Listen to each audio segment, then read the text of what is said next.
So I hope you guys enjoyed the very beginning of this video where I finally got that Lauterbrunnen image printed, framed, and hung on my wall. It's been really something I've been looking forward to ever since I left Switzerland back in January, and I recently was able to do that. It didn't quite fill up the entire wall like I hoped it would, because frankly it's a little expensive to fill an entire wall with the Switzerland image, despite my walls not being that big. But it's something I look forward to seeing every day, and it's just a nice inspiration for travel once we get out of lockdown here in the United States.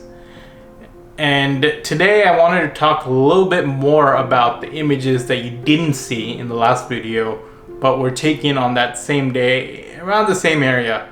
Frankly, things, as soon as we left that photo location between Lauterbrunnen and Wengen, frankly things just turned chaotic. And as we were hiking out of that valley, my cousin and I went through Wengen, which is just absolutely stunning during this time of year. The cathedral has frozen trees next to it. You see all sorts of decorations left over from Christmas, and then you have the winter games actually happening in Wengen at this time in mid-January. It's called the Lauberhorn ski races. And they happen to be, I just looked this up after we came back, they happen to be one of the world's largest ski games outside the Winter Olympics. And about 30,000 people attend these games, and we had no idea we were going to be not a part of it, but be there during this time. So as we went to the coffee shop, we were just warming up and trying to think about what we were going to do for the rest of the day, when we met some locals that were just wondering what we were going to do for the rest of the day, because we were frankly the two odd ones out there. Most people there were Europeans or locals, and here were two Americans in the middle of January in Switzerland, which is apparently not as common. But anyway, they recommended that we should head on up the mountain to a place between stations called Wengener Alp and Kleinstedig. Most people probably know that better as where you get on the train to the top of Europe.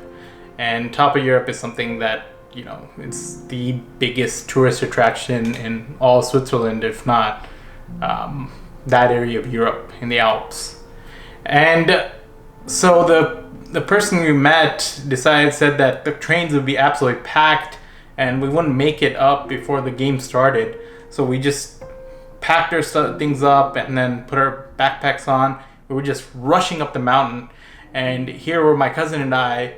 We had humongous packs full of camera equipment, full of tripods, and I had this enormous gimbal which I was huffing and puffing carrying earlier in the day. And frankly, it was just harder for us to keep up with him.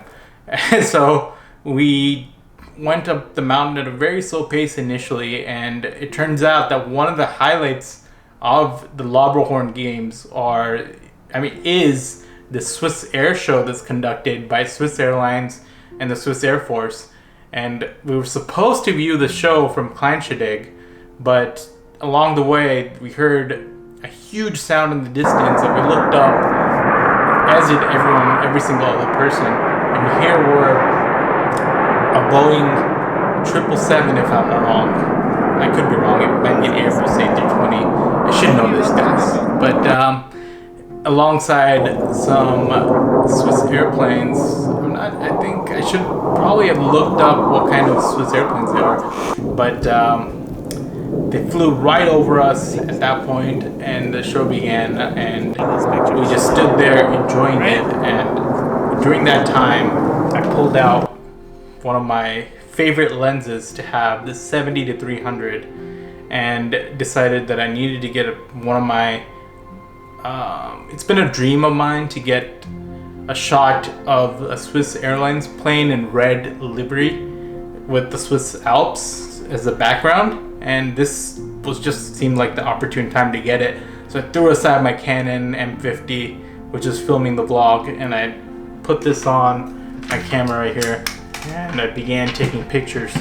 And one of the pictures that I took as the planes were going by the opposite side of the valley turned out to be my favorite image of, you know, the day, because despite I can see myself going back to Wengen in the future, but I can't see myself going back at the exact moment that the Swiss airplanes would fly over the mountains once again.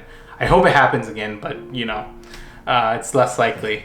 After the air show was over, the friend we had made actually had to go because, well, we were kind of slow with our backpacks. So he decided at that point that, okay, we need to speed up. We need to leave these guys behind. It was really nice meeting him, but we were slowing him down. So we parted ways at that point. And at that point, we slowed down a little, started taking some pictures of the area.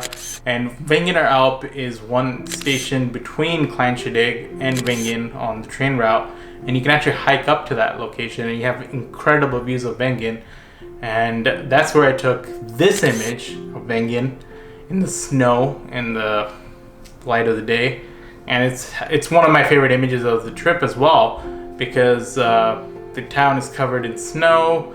It just looks like a miniature dollhouse sort of arrangement for the village.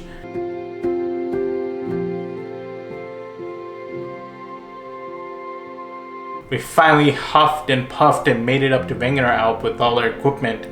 And at that point, we decided, okay, let's try to go to Kleinstadeg or somewhere else on the train. So we hopped on the train, and as we were going by the winter games, you could see thousands and thousands of people on the hill itself called the Lauberhorn, which is one of the mountains in the Alps.